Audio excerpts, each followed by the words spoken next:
Hi folks, Canadian Prepper here. So today I'm going to propose a simple strategy for your consideration should you find yourself in a situation where you have to flee a very densely populated urban environment. So let's get to it.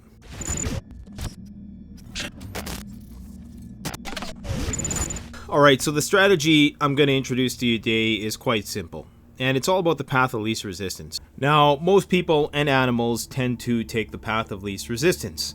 So what I mean by that is if you were to set your camp up and there were only a couple access points into the camp, like a trail or something like that, there's a fairly good chance that if a bear wanders into your camp, he's going to wander in off of that trail. He's not just going to wander through the thick, dense bush. This should also give you an idea as to where you should lay your tripwire or your first alert perimeter alarm system. Usually this is the form of a string and some rocks in a can. So that in itself should give you some insight as to how you should set up your camp. Now the same thing applies when securing your property against humans. Humans are going to take the path of least resistance just like animals unless they're very clever criminals. I should also quickly add that I've done an extensive video about my thoughts regarding urban survival. It's a two-part series. I will post a link in the description. It's part of the After the Collapse series. If disaster strikes in a city and everybody is trying to flee the city at the same time, your natural tendency is going to want to take the route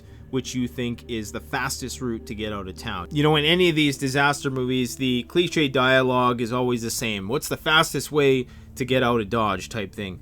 And the problem with that mentality is that's what everybody is going to be thinking. So people are going to be thinking with their on-grid mind, meaning that, you know, I'm going to take the freeway here, I'm going to take this exit because it's fastest, yada, yada, yada. But what you need to recognize is that because there's going to be a lot more people on the road during those times, those quote-unquote fastest ways out of town are actually going to be the most congested, and it's probably going to be gridlock, and you're not going to be going anywhere. So if trying to escape a densely populated area, you don't want to think in terms of what's the fastest way out of town.